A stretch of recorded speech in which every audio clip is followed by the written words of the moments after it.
बिस्मिल्लाहिर्रहमानिर्रहीम, अस्सलाम वालेकुम। A very good morning to all of you नाज़रीन। कैसे हैं आप सब? उम्मीद यही कि आप सब खैरियत से हों। अल्लाह आप सबको, आपके प्यारों को महफूज रखे। जुमे का दिन है, बड़ा दिन है, कहते हैं तमाम दिनों का सरदार इस दिन को।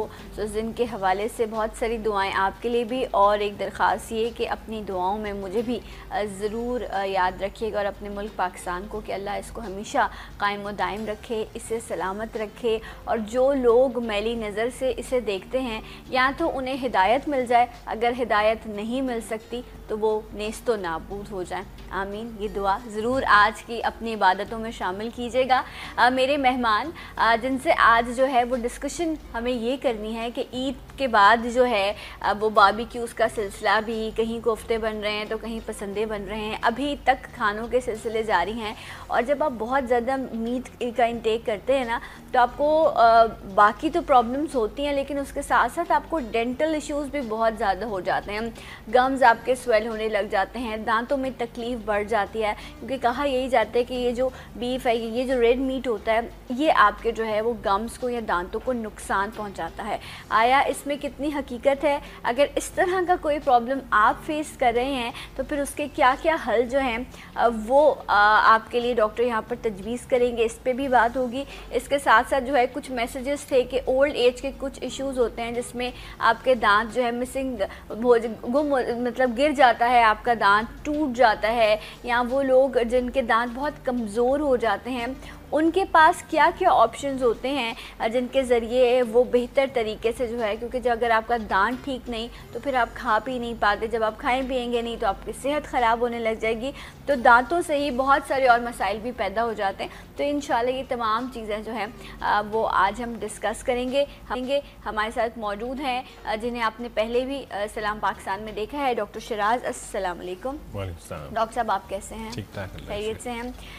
डॉक्टर साहब आपने ईद पे भी माशाल्लाह से रेड मीट तो एंजॉय किया होगा, और अभी तक जो है वो लोगों के घर वीकेंड्स पे जो है वो बारबेक्यू और सारी चीज़ें जो हैं उसका सिलसिला जारी है।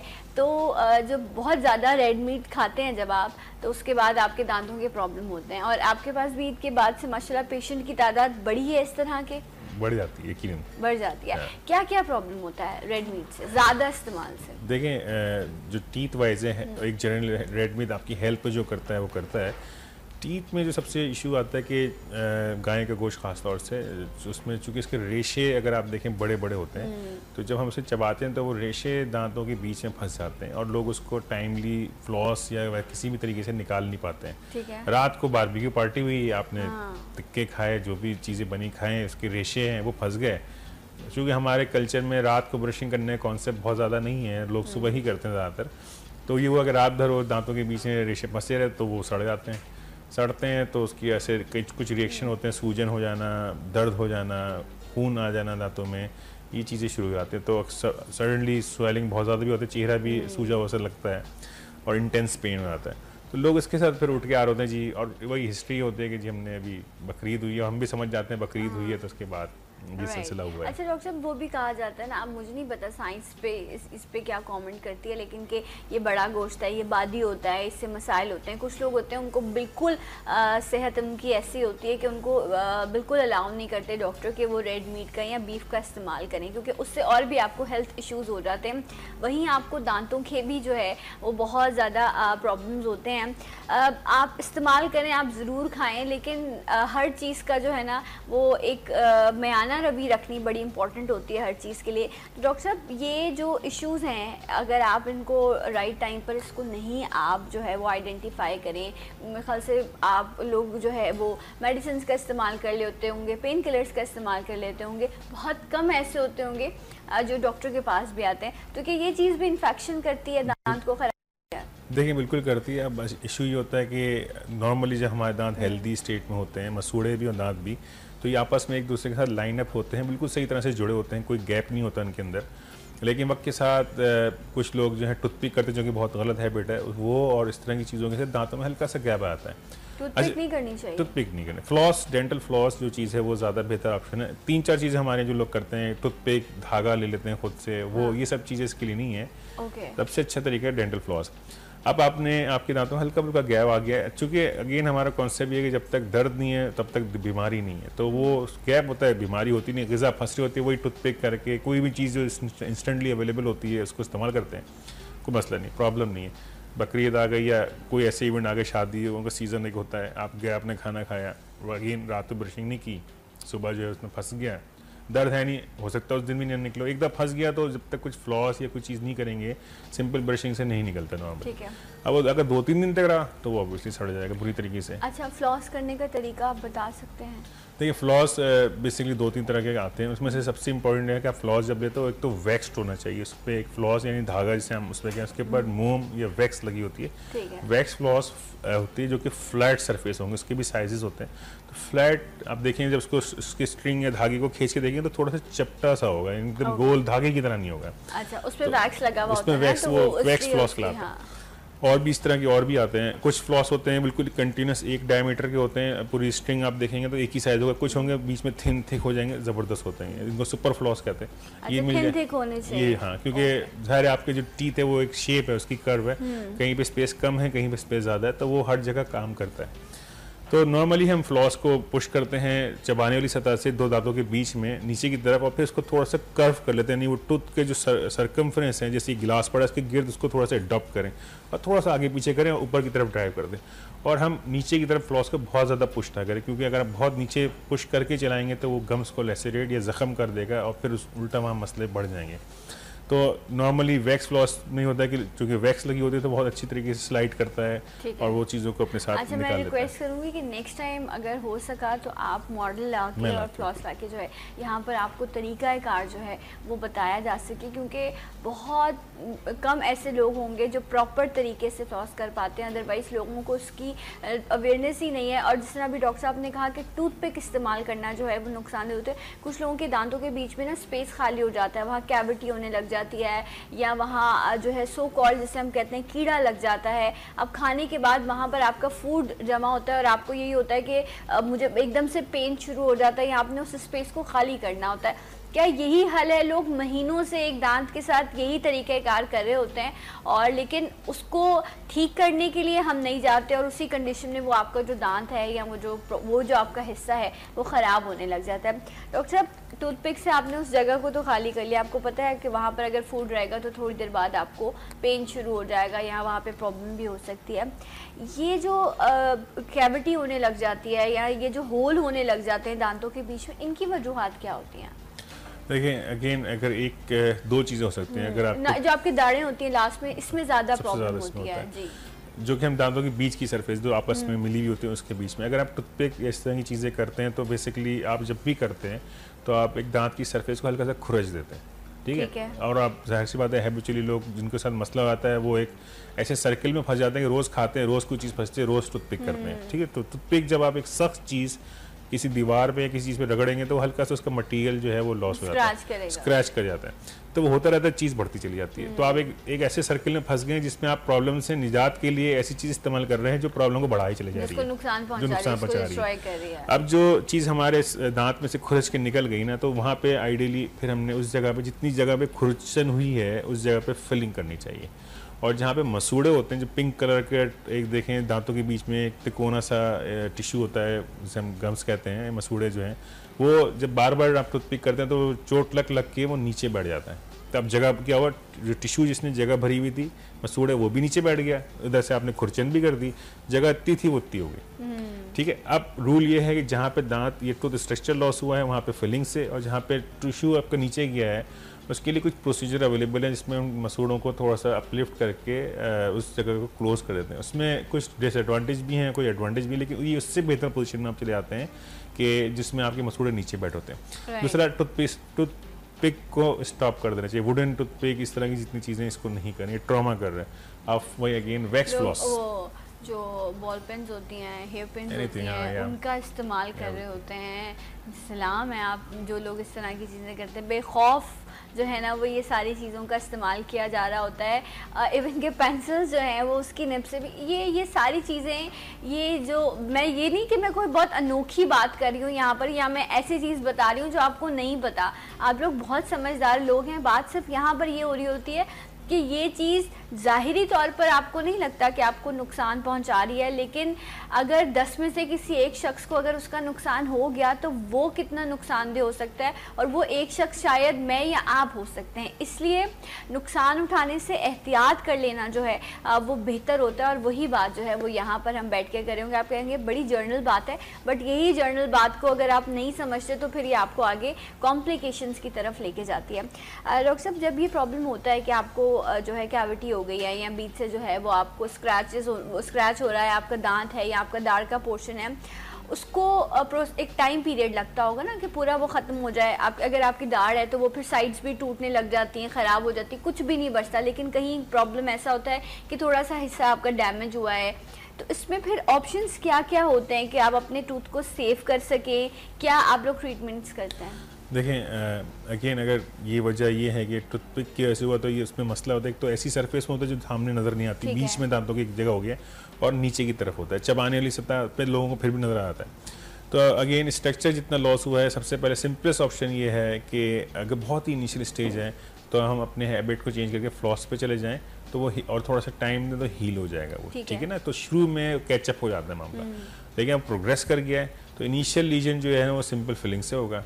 अगर वो डीप हो जाएगा, यानी कैविटी बढ़ती चली गई, मसूड़ा नीचे उतरता चला गया, तो दोनों के अपने अपने नुकसान आते हैं। डीप होगा, आपको ठंडा, सबसे पहले ठंडा लगना शुरू होता है, ठीक है। ठंडा इस तरह से लगना शुरू होगा कि आप जैसी कोई ठंडी चीज़ लेंगे लगेगा, और जैसी ठंडी चीज़ हटा देंगे तो रुक जाएगा। तो ये पहला आपका अलार्मिंग साइन है कि आपका मसला, आपकी आउटर लेयर जो है ना वो कहीं ना कहीं से रिमूव हो गई, जो कि बेजान होती है, sensitive. The second layer that is denting कहलाती है, वो सेंसिटिव, एक्सपोज हो गई है। अगर आप इसको मजीद इसका भी तवज्जो नहीं देंगे तो आपका दर्द ठंडे के साथ गर्म भी शुरू हो जाएगा, ठीक है। इसका मतलब है कि लीजन आपका डीप हो गया। अगर आप इसके वक्त भी इस वार्निंग, सेकंड वार्निंग, इसका भी नहीं देखेंगे तो फिर इसका मतलब ये होने वाला है कि आपको दर्द परसिस्टेंट होने लगेगा या इसकी ड्यूरेशन बढ़नी शुरू हो जाएगी, फिर तेज़ पेन शुरू हो जाएगा थर्ड स्टेज पे या फोर्थ स्टेज पे। सो इस तरह से हम फिर इसके ट्रीटमेंट ऑप्शन चेंज होते जाएंगे। ठंडा गर्म लग रहा है, सिंपल फीलिंग है, लेकिन आपका पेन परसिस्टेंट होने लगा या लॉन्ग लास्ट हो रहा है एक स्टिमुलस के बाद, तो आपकी रूट कैनाल का मामला आ जाएगा। और इसी तरह मसूड़े नीचे उतरते जाएंगे तो उसका नुकसान नहीं होगा, फूट डीप जाएगी, रूट जो है वो बाहर आनी शुरू हो जाएगी, मसूड़े नीचे उतरेंगे, अल्टीमेटली दांत हिल के गिरने की कंडीशन में चला जाएगा। अच्छा डॉक्टर साहब, जिस तरह नॉर्मली लोग जो हैं वो, आप भी यहाँ पर बताते हैं कि ना आप जो है वो सॉल्ट डालकर या इस तरह की चीज़ों से आप जो है वो अपने दांतों को भी साफ़ कर सकते हैं। कल हमारे साथ आगा साहब मौजूद थे तो उन्होंने बताया कि जो लाहौरी नमक होता है, जो रॉक फॉर्म में होता है आपको वो, और आप लौंग जो है उसको आप पानी में रख दें या उसको बॉयल दे दें, उसके बाद उस पानी को अगर आप इस्तेमाल करें तो उससे भी जो है आपको ये प्रॉब्लम नहीं होती। तो डॉक्टर साहब, ये अगर हम क्लोव की लौंग की बात करें तो उसके लिए तो आपको टूथपेस्ट वगैरह भी मिलते हैं। अगर अक्सर लोगों को दांत में दर्द होता है तो वो कहते हैं उसका क्लोव ऑयल जो है या आप उसको रख लें, उससे भी जो है वो दर्द में फ़र्क पड़ता है। लेकिन आज का दर्द भी जो है ना वो बड़ा तेज़ हो गया है, शार्प हो गया है वो भी जो है, तो वो भी ना इन सारी चीज़ों से ऐसा इतना कंट्रोल नहीं होता जितना शायद पहले होता होगा। तो ये अब ये सारी चीज़ें भी डॉक्टर साहब क्यों ऐसे हो गया है कि अब दर्द ने भी अपनी शिद्दत को बढ़ा दिया या इन्फेक्शन भी तेज़ हो गया है? देखिए, जो ये बात तो प्रूवन है कि जो ऑयल ऑफ क्लोव है इसका फ़ायदे हैं, ठीक है ना। अब ये काम ये करता है, सूदिंग इफेक्ट प्रोवाइड करता है। ये इस तरह से है कि आपको दर्द हुआ, आपने पेन किलर ले ली, पेन किलर लेने का मतलब ही नहीं आपकी प्रॉब्लम सही हो गई। इसी तरह सिर्फ ये इस्तेमाल करने का मतलब ये नहीं है कि आपकी प्रॉब्लम का आप टेम्प्रेरी रिलीफ ले रहे हैं, ये जो हमारे देसी नुस्खे हैं इनकी मदद से, पर आपको एक ट्रीटमेंट चाहिए। अच्छा, अब क्यों ये बेसर होते जा रहे हैं, उसकी वजह एक तो ये है कि हमारा टॉलरेंस लेवल जो है ना वो थोड़ा सा कम हो गया है इन जनरल भी और इस वाले मामले में भी। अच्छा, मतलब दर्द बर्दाश्त करने की आप कह रहे हैं कम हो गई है। इसलिए देखिए, अगर मैं आज किसी बच्चे से बोलूँ कि जाओ और गन्ने को अपने दांत से छीलो, तो मेरा नहीं ख्याल कि वो कर सकेगा। बिल्कुल, लेकिन उसके दांत भी गन्ने की छिलके के साथ ही आ जाएंगे, क्योंकि जो लोग किया करते थे उनके दांत भी इतने मजबूत होते थे। बात है। तो जब आप पहले एक हार्ड लाइफ होती थी ना, वॉक, एवरीथिंग इंक्लूडेड, हर चीज़ होती थी जिंदगी की, हर खाना भी देसी ऑर्गेनिक फूड सब कुछ होता था। अब आगे आप जाएंगे, जंक फूड लेंगे, जो मुंह में रखेंगे घुल जाएगी, चॉकलेट, बर्गर्स, एवरीथिंग, पिज़्ज़ा जो भी ले लें, इतना सॉफ्ट हो गया है। तो जैसे एक बॉडी बिल्डर होता है, जब वो बिल्ड करता है, अपने आप को स्ट्रेस में डालता है तो उसकी चीज़ें बिल्ड होती है। इस तरह जब टीथ के ऊपर स्ट्रेस पड़ता है एक लिमिटेड एक नॉर्मल लिमिट के अंदर, तो वो डेवलप होते हैं। अब हुआ ये कि हमारा लाइफस्टाइल जो है बहुत ज़्यादा इजी हो गया है, ठीक है, बच्चों का हमारा और ज़्यादा इजी हो गया है। वो इस तरह की चीज़ों के आदी नहीं है। तो अब हुआ ये कि वो छोटा पेन में भी ज़्यादा शोर करते हैं, टॉलरेंस कम है। अच्छा, दांतों को स्ट्रॉन्ग बनाने के लिए जो आपने कहा ना कि उनको स्ट्रेंथ देने के लिए वो आप जो है कसरत करते हैं, वर्जिश करते हैं कि आपका मसल स्ट्रॉन्ग हो, फिर वो प्रेशर भी, वेट भी बर्दाश्त कर पाता है। इसी तरह एक हम बहुत ही जो बेसिक बात है वो तो है कि आप दूध का इस्तेमाल करें, आप अच्छी ग़िज़ा का इस्तेमाल करें, लेकिन और एक ऐसी एक्सरसाइज क्या हो सकती है कि हम बच्चों को वो चीज़ करवाएं कि उससे उनके दांत मजबूत हो जाएं इन तमाम चीज़ों के लिए? जैसे हमने गन्ने नहीं छिलवाने अपने बच्चों से, ठीक है, लेकिन अगर कर भी लें तो कोई इसमें ऐसे कोई बुरी बात नहीं है, लेकिन बच्चों के दांतों को मजबूत करने के लिए ऐसी आप लोग कोई एक्सरसाइज तजवीज़ करते हैं? सबसे इम्पोर्टेंट ये 2 चीज़ें मजबूती के लिए, एक तो इसका अपना इंटरनली स्ट्रक्चर अच्छा हो, ठीक है ना, और इसका सराउंडिंग में वो फिर डेवलप हो जाए। जैसे हम कहें कि भाई अगेन बॉडी बिल्डिंग एग्जाम्पल है, उसके पास हड्डियाँ मांस तो मौजूद है मसल, लेकिन उसको ग्रो करने के लिए उस पर कुछ जोर डालना पड़ता है। तो अच्छा एक एवरेज क्वांटिटी में आपकी हेल्दी लाइफस्टाइल, उसमें कैल्शियम भी मिल रहा हो, फ्लोराइड भी मिल रहा हो, मिनरल्स भी मिल रहा हो, विटामिन सी भी हो, तो फिर आपका स्ट्रक्चर जब डेवलप होता है तो उस टाइम पे वो अच्छा डेवलप होगा, जिस टाइम पे डेवलप होते हैं टीथ। तो एक तो वो, दूसरा है कि आप डेवलप हो चुके हैं, आप चाहते हैं मजबूत रहें। मजबूत एक्चुअली जो लोगों का कॉन्सेप्ट है कि दांत मजबूत होना चाहिए। दांत को जो चीज़ पकड़ के बैठे, दांत बॉडी का सबसे हार्डेस्ट स्ट्रक्चर है, ठीक है। आप ऐसी मम्मी से आप जाएं वो मिल जाएंगे, दांतों में कुछ भी नहीं होता, बिल्कुल सब कुछ फेस कर सकता है। तो दांत पे तो इतना ज़्यादा मसला नहीं होता, लेकिन उसकी जो होल्डिंग एपरेटस है, दैट इज हम कहते हैं मसूड़े, अगर अच्छी ब्रशिंग की जो है ना डेंटिस्ट्री में या दांतों की बीमारियों में अगर ना होना चाहते हैं, वो अच्छी ब्रशिंग आप करेंगे, आपको मसला नहीं हो। तो मसूड़े पे ब्रश करना है, ज़बान पे करना है, दांत पे करना है, 2 मिनट तक करना है, 2 मिनट तक झाग लगा रहने देना है, आपके मसूड़े अच्छे हो जाए। पे ब्रश हम तो नहीं करते, हम तो दांत पे ब्रश करते हैं ना। हम number 1 is gums, number 2 is tooth, number 3 is tongue, अगर हम ऑर्डर ऑफ प्रायोरिटी देखें। और उसके बाद जो मजबूत करने की बात की, इसके जो सराउंडिंग स्ट्रक्चर, अगर उस पर लोड थोड़ा सा डलेगा जो कि उसकी नॉर्मल लिमिट के अंदर हो, कैसे होगा? जैसे रॉ फूड थोड़ी सी खानी चाहिए आपकी फूड स्टाइल में। अगर आप सुबह शाम एप्पल जो है वो बकायदा छील के पील करके खाया, पहले जो हमारी रोटी बनती थी वो थोड़ी सी उसके अंदर इतनी रिफाइंड आटे के साथ नहीं बनती थी। अगर आज भी देखें आप, नान को तोड़ना ज़रा मुश्किल है, और जो हमारे घर पे और आजकल फ्रोजन इस तरह की चीज़ें वो बहुत ही ईजी हैं। तो आप टीथ को मौका दें कि थोड़ी सी रॉ फूड उसके साथ करें, तो वो फिर अच्छा डेवलप हो जाएगा। राइट। और फाइबर्स, फूड में फाइबर होना बहुत ज़रूरी है। फाइबर होना बहुत इंपॉर्टेंट है। अच्छा, ये हमें एक ब्रेक लेना है, जब हम इंशाल्लाह ब्रेक से वापस आएंगे तो हम इस हवाले से भी बात करेंगे कि जब आप एजिंग की तरफ बढ़ रहे होते हैं तो बीमारियां भी कुछ हैं ऐसी जो लाजमी आपके ऊपर अटैक कर रही होती हैं। अगर खुशनसीब हैं आप कि आपने अपनी एजिंग के प्रोसेस में भी ऐसी लाइफ रखी है कि बीमारियां जो है वो उनसे आप महफूज रहते हैं, तो उन बीमारियों की वजह से भी अक्सर डेंटल इश्यूज़ होते हैं, उनको आप डील कैसे कर सकते हैं, ऑप्शंस क्या क्या हैं, इस पर बात होगी ब्रेक के बाद। हमारे साथ रहिए सलाम पाकिस्तान में।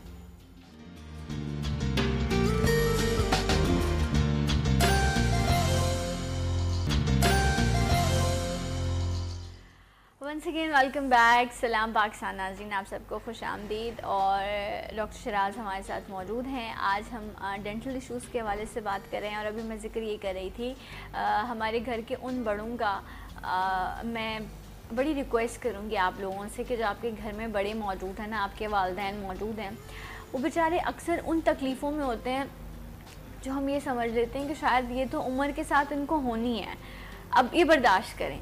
वो क्यों बर्दाश्त करें? क्योंकि हमारे पास वक्त नहीं है उनकी प्रॉब्लम्स को सॉल्व करने का, बल्कि सॉल्व करने का तो दूसरी बात, उनको सुन लेने का। अब आप सोचें वो बेचारे इस उम्र में होते हैं जहाँ उनकी हड्डियाँ वैसे ही कमज़ोर होती हैं, खुराक कम हो जाती है, नींद भी कम हो जाती है, फिर अगर उनके दांतों के मसाइल हों तो वो प्रॉपर खा पी नहीं पाते। वो एक बार बोलते हैं, 2 बार बोलते हैं, फिर शायद वो तीसरी बार नहीं बोलते, क्योंकि जो एक हर उनकी इज़्ज़त नफ्स है ना, वो उनको इजाज़त नहीं देती कि हम बार बार उस चीज़ के लिए अपने बच्चे को कहें। आपको लगेगा मैं एक इमोशनल बात कर रही हूँ, बट मैं इसलिए कह रही हूँ कि जब चले जाते हैं ना वो लोग, फिर आपको जब इस तरह की बात हो रही होती है तो आप लोगों को वो फिर चीज़ें याद आ रही होती हैं। इसलिए लाइफ में कभी रिग्रेट ना रहे, इसलिए जो है इन चीज़ों का आपको ख्याल रखना चाहिए। डॉक्टर साहब, मैं आपसे ये पूछ रही थी कि जब हम एजिंग की तरफ बढ़ते हैं ना, तो हमारे यहाँ ब्लड प्रेशर है, शुगर है, अब ये वो चीज़ें हैं अगर मैं शुगर की बात करूँ तो वो तो आपके पूरे बॉडी के मुख्तलिफ ऑर्गन्स को जो है वो डैमेज करने में बहुत तेज़ी से काम कर रही होती है। तो कुछ क्या बीमारियाँ ये दांतों को भी असरअंदाज करती हैं? अगर मैं ब्लड प्रेशर के लिए तो और मुख्तलिफ चीज़ें, लेकिन शुगर हो गई या और इस तरह के मसाइल हो गए, दांत भी ख़राब करती हैं ये सब? बिल्कुल करते हैं, क्योंकि तमाम जो डिजीज़ हैं और तमाम ऑर्गन जो हैं वो कोई ना कोई काम करते हैं और बॉडी के तमाम हिस्सों के लिए। सपोज़ के हम अगर विटामिन कैल्शियम लेते हैं तो कैल्शियम आपके जीआईटी से एब्जॉर्ब होकर हड्डियों का पार्ट बनता है, उसमें लीवर का रोल भी है और चीज़ों का रोल भी है। तो अगर ये चीज़ें हमारे दांतों को नहीं पहुंच रही होंगी, विटामिन्स नहीं पहुंच रहे होंगे, कैल्शियम नहीं पहुंच रहा होगा, किसी भी ऑर्गन के ख़राब होने की वजह से ब्लड सप्लाई कंप्रोमाइज़ होगी, तो फिर वहाँ पे आपके दांतों में इफेक्ट उसका आएगा। अच्छा, तो फिर इसका मतलब ये है कि अब हमारे अगर आप देखें तो एवरेज जो है वो आपको ऐसे ही लोगों को का नज़र आएगा जो इस तरह की बीमारियों में मुब्तला हैं। तो फिर यानी कि दांत जो हैं वो आहिस्ता आहिस्ता उनके प्रॉब्लम में आना शुरू हो जाते हैं, दांत कमज़ोर हो जाते हैं। वैसे भी जब आप एजिंग की तरफ बढ़ते हैं तो आपके गम्स जो हैं वो वीक होने लग जाते हैं। अब इश्यूज़ क्या हैं? अगर हम वन बाय वन इश्यूज़ को देखें तो डॉक्टर साहब क्या है, दांत कमज़ोर होके कैविटी होके टूटने लगता है, ये एक मेन इशू है, या और कौन कौन से इशू हैं जिनको आप हाईलाइट करना चाहेंगे? देखिए, सबसे बड़ा जो इशू मैं समझता हूँ एक ओल्ड एज में हमारी सोसाइटी में है, वो लोगों की थिंकिंग है कि जी अब तो हमारी एज ओल्ड हो गई, अब तो हमारे दांतों को, अगर हमारे 4-6 दांत निकल गए हैं और मज़ीद निकलने हैं तो ये निकल जाना चाहिए क्योंकि एज की रिक्वायरमेंट है। ठीक है। तो ये जो सबसे बड़ा मिथ है हमारे यहाँ कि यार बस ओल्ड एज हो गई तो भाई अब तो जनाब चल चलाओ का वक्त है। अगर हम ड्रामों में भी कैरेक्टर देखें तो हम यही दिखाते हैं दांत नहीं है तो इसका मतलब है कि ये बुढ़ापा है, ये है। तो क्या यही साइंस भी इस चीज़ को ही मानती है? आप एजिंग की तरफ जा रहे हैं तो आप हेल्दी टीथ के साथ नहीं बढ़ सकते? नहीं, ऐसा नहीं है। ऐसे भी कुछ लोग आते हैं जिनकी एक जवानों से ज़्यादा अच्छे दांत होते हैं, ठीक है। ऐसे भी यंग लोग आते हैं जिनके दांत यंग एज में ही ख़राब होकर गिर चुके होते हैं। तो इस बात का ताल्लुक एज से इतना नहीं है जिस तरह से लोग हमारे यहाँ लेते हैं। भाई एज हो गई है तो 4 दांत 8 दांत चले गए और मज़ीद 2-4 आपने निकालने तो निकाल दें, और या डॉक्टर साहब दांत निकाल दें अब कि अब 2-4 साल तो रह गए ज़िंदगी के, जो इस तरह की बात है। Strongest structure of the body है, उसको अगर आप सही तरीके से मेंटेन करें एक एवरेज ब्रशिंग के ज़रिए, तो वो कोई रीज़न नहीं है कि आपका 80 ईयर्स में भी एक दांत गिरे, चाहे आपको शुगर हो। वो फिर हमारे यहाँ होता है ना कि जब कुछ होता है तो एक दूसरे पे इल्ज़ाम डाल देते हैं, जी ये तो शुगर की वजह से हो गया। इसमें शक नहीं है कि ब्लड प्रेशर, शुगर और बहुत सी डिजीज़ जो हैं आपकी तमाम हेल्थ को इंक्लूडिंग दांतों की हेल्थ को भी इफेक्ट करती हैं। और शुगर भी अगर आप उसको कंट्रोल नहीं करेंगे तो वो सिर्फ दांतों पे नहीं, वो तो फिर आपके जिस्म के आज़ा भी कटने लग जाते हैं, वो तो फिर गैंग्रीन करने लग जाती है आपकी बॉडी में। तो फिर आप किसी को ब्लेम नहीं कर सकते अगर आपने कंट्रोल नहीं किया। अगर आपने कंट्रोल करने की एफर्ट नहीं की है तो फिर जाहिर सी बात है वो तमाम ऑर्गन को जैसे आपने का इफेक्ट करती हैं वो दांतों भी करेगी। लेकिन जो सोसाइटी में सबसे बड़ा मसला में फेस होता है, पेशेंट ओल्ड एज का आ जाए, बोले डॉक्टर साहब 4 साल कुछ और कितना जी लूँगा, छोड़े निकाल दें। ये जो अप्रोच है ये गलत है। जितना भी जिए एक हेल्दी लाइफस्टाइल के साथ हेल्दी जिए, ठीक है ना। तो अगर आप अपने 4 टीथ निकाल देंगे तो बेसिकली आप अपने टीथ जो पहले 32 भाई मिल के काम करते थे वो 32 की जगह 28 करेंगे, तो लोड उन पर बढ़ जाएगा। अच्छा, एज का एक फिनोमिना तो है, एज के साथ आपकी कैपेसिटी कमज़ोर तो होती है, इसमें कोई शक नहीं है। चबाने की ताकत, भागने की ताकत, हर चीज़ स्टेमिना। पर एक ऐसा बंदा जो थोड़ा सा रोज़ाना एक एक्सरसाइज और हेल्दी लाइफस्टाइल मेंटेन करता है वर्सेस एक ऐसा बंदा जो ये सोच के छोड़ दे अपने आप को अब तो एज हो गई है, अब मैं कुछ नहीं करूँगा, दोनों की फाइटिंग कैपेसिटी में और हेल्थ के लेवल में फ़र्क आ जाता है। सबको नज़र आता है जो जिसका एक रूटीन हो, जिसका एक रूटीन ना हो। तो मैं लोगों से रिक्वेस्ट है कि ये जहन से निकाल दें, आप 80-90 साल के भी हैं और आप में विल है तो आपके दांत अच्छे चल सकते हैं, इसमें कोई शक नहीं है। ठीक है। अच्छा, जब दांत टूटने लग जाएं, 2 दांत, 3 दांत, 4 दांत, तो अगर एक भी दांत आपका टूटा है तो उसके लिए भी आपके पास ऑप्शंस मौजूद होते हैं कि आप उस दांत को जो है उसकी जगह आप एक दूसरा दांत लगा सकते हैं। इस एज के ग्रुप में आपके पास डेफिनेटली मिसिंग टीथ का प्रॉब्लम तो आता होगा कि आपके मिसिंग टूथ हैं और सारा प्रॉब्लम है, तो आप लोग किस तरह उनको डील करते हैं? रिमूवेबल डेंचर्स पहले आपने देखा था पूरी लोग बत्तीसी लगाया करते थे, रात को सो रहे हैं तो उनकी बत्तीसी ग्लास में पड़ी हुई है, सुबह वो इस तरह ये तमाम चीज़ें होती थी, लेकिन उसमें फिर इन्फेक्शन के चांसेस बहुत ज़्यादा बढ़ जाते थे। अब क्या ऑप्शन है? अगर आपके 2-3 दांत टूटे हैं या सभी निकलवा देना, तो ऑप्शंस क्या क्या होते हैं डॉक्टर साहब? देखें, अगर 2-3 दांत टूटे हैं और बाकी दांत आपके हेल्दी हैं तो एक तो ये कि वो कौन से दांत है ये देखा जाएगा। ज़रूरी नहीं है अगर आपके डिस्प्ले फ्रंट के दांत हैं तो फिर वो सो आपको सोशली भी रिक्वायर्ड है हाँ। और फंक्शन भी। सेब काटने हैं तो आप आगे के दांतों से ही काटेंगे। तो अगर आपके जो सराउंडिंग टीथ अच्छे हैं तो आपके पास बेसिकली दो तरह के ऑप्शन है, फिक्स टीथ लगवा सकते हैं और निकलने लगाने वाले या रिमूवेबल टीथ लगा सकते हैं। ठीक है। फिक्स सुपीरियर है एज कम्पेयर टू। अच्छा, सिंगल में क्या रिमूवेबल लगते हैं? नहीं लगते हैं, लग जाते हैं, लेकिन बेहतर ऑप्शन ये है कि आप फिक्स पे जाएं। अच्छा, ठीक है। ऑप्शन और भी हैं, ये पेशेंट के ऊपर होता है कि वो उनको आपके डॉक्टर के पास जब आप जाएंगे तो आपको और भी ऑप्शन बताएगा। इसके अलावा एक आध दांत जैसे आप कह रही हैं मिसिंग है, तो उसमें हम वो स्पेस पे डिपेंड करता है कितना छोटा सा स्पेस है, फिलिंग से भी हो सकता है काम। ज़्यादा स्पेस है तो आप टीथ को करीब ला के भी क्लोज कर सकते हैं नेचुरली, आर्टिफिशियल टीथ भी लगा सकते हैं। तो ऑप्शन बहुत सारे हैं कुछ जगहों पे। अब इस बात को लोग जनरली लोग गोल्ड के वो प्लेट्स करवा के आर्टिफिशियल टीथ लगाया करते थे। एक ज़माने में वो कितना होता था कि जो है वो अपने आप को वो दिखाने के लिए कि भाई मैं बहुत ही कोई रिच हूँ या कुछ हूँ, तो वो गोल्ड के जो है वो या सिल्वर जो है वो किए जाते थे। सिल्वर लफ्ज़ नहीं है, वो एक अलाय होता है, सिल्वर कलर का होता है जी, सिल्वर कलर का। अब वो जो भी आप क्योंकि अब तो ऐसे ही नहीं, अब तो लेकिन मैं एक दौर तक इवन कि आपने अगर कुछ मूवीज में भी देखा हो तो उसमें भी वो एक जो है उस पे शाइन जो है वो। हाँ, तो अच्छा डॉक्टर साहब खैर ये तो एक ऐसी मजाक में बात आ गई, बट जो आप रिमूवेबल और फिक्स डेंचर्स की बात करें, इसमें फाइनेंशियल बड़ा प्रॉब्लम आता होगा जिसकी वजह से लोग रिमूवेबल की तरफ जाते होंगे। हाँ, ये तो है, इशू हो सकता है, लेकिन एक वाइड रेंज में दोनों ऑप्शंस अवेलेबल हैं। तो उसमें अगर पेशेंट विल करता है तो उसको मेरा ख्याल है कि कराची जैसे ये सिटी में और भी जगहों पे पाकिस्तान में आराम से उसकी पॉकेट रेंज के अंदर ये ऑप्शंस मिल जाएंगे। ऐसा नहीं, बहुत सारे इदारे हैं जो आपको एक और सरकारी सेटअप हैं जो कि आपको इस चीज़ को लो कॉस्ट पे प्रोवाइड कर देते हैं। ठीक है। तो अगर कर सकते हो तो मेरी इसमें मशवरा तो ये है कि fix teeth far superior and removal teeth. अच्छा, फिक्स टीथ जो है या जो पूरी आपको एक जो पूरा पीस लगाया जाता है, जो ऊपर के भी दांत हो नीचे के भी दांत हो, ऐसा तो नहीं होता होगा ना कि किसी शख्स के सारे ही दांत टूट गए हों या सभी जो है वो उनमें कोई प्रॉब्लम हो गई हो, तो फिर आप लोग क्या सारे दांतों को खुद ये डिसाइड करते हैं कि इनको सबको निकाल के फिर इसको जो है वो, अगर आप डेंचर लगाएंगे तो आपको फिर पूरा स्पेस चाहिए ना, तो फिर जो बाकी हेल्दी दांत होते हैं उनको भी निकाल दिया जाता है? देखिए, अगर दांत कुछ मौजूद हैं आप ये कह रही हैं, हाँ। और वो आप फील करते हैं कि इनको निकाल के मजीद हमें पूरी 32 ही जिसे कहते हैं बनाना है, तो ये केस टू केस हो सकता है कि कुछ दांत आपके मौजूद हैं लेकिन इतनी अच्छी लोकेशन में नहीं है जो आपके ट्रीटमेंट प्लान में हेल्प कर सकते हो, या इतनी हेल्दी स्टेट में नहीं है तो हेल्प कर सकते हो, तो फिर आप उनको रिमूव करके 32 पे चले आते हैं। 32 के लिए मैं सबसे ज़्यादा लोगों को एक चीज़ बताना चाहता हूँ कि देखें, जो हमारे पास ज़्यादातर केसेस आते हैं इनको 32 की ज़रूरत होती है, उसकी जो हिस्ट्री होती है पीछे ना, वही होती है ज़्यादातर कि आप किसी क्वैक के पास गए, उसको चूँकि एक काम आता है दांत निकालना और दांत बनाना। अब दुनिया का कोई भी काम हो, अगर वो दांत बच सकता है वो तब भी निकाल देगा, दांत को सेव करना वो ज़्यादातर नहीं आता।